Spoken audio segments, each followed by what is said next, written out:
Welcome to Frame Destination, where your art's in the right place. Today I'd like to talk about some advanced custom frame options that you may not be aware of. Generally, when you order from us, there's two ways. Find a frame for standard frames, and build a frame for custom frames. In this case, it's going to be a custom frame option, and for this example, we'll select a wood picture frame.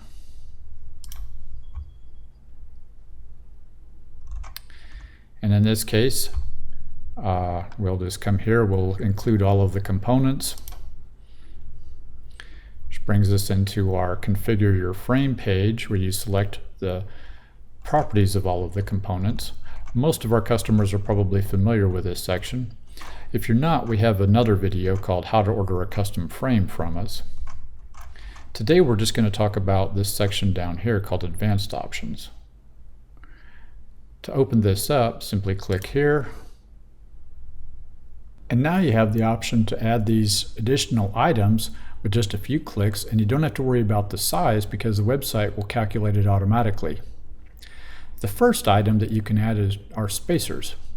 Spacers help protect the artwork by keeping it off of the glass, by providing a gap between the two. In this example, we already have a mat, and the mat also provides that feature. But if you're ordering without a mat, instead you can add the spacer to provide a 1/8 or a 3/16 inch air gap. And we have two color choices, black and clear.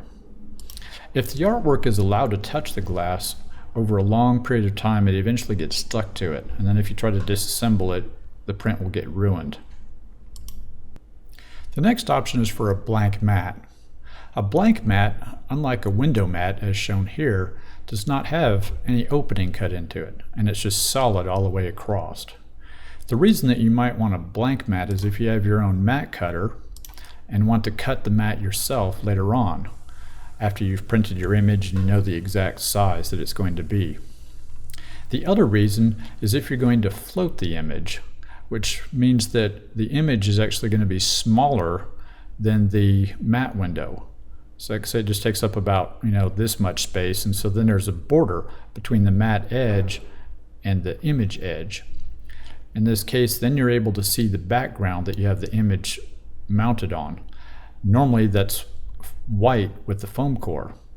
If you don't want it to be that color, however, you can put in a blank mat underneath the window mat, mount your image on that, and then you can select any color you'd like for the background of the image. The third option is for additional backing.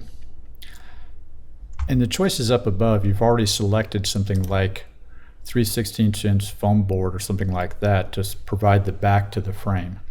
However, if you want to make the frame package truly museum archival, you can add 2-ply alpha rag board, which is a very pure cotton rag mounting board.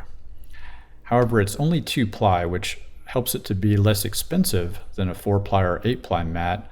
However, it's not thick enough to act as the back of the frame.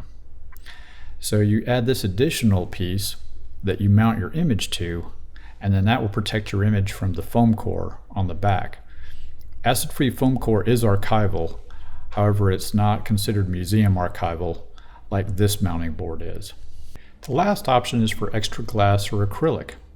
You can use this to include 2 pieces of glass or 2 pieces of acrylic in your frame, and then you can sandwich your artwork between them.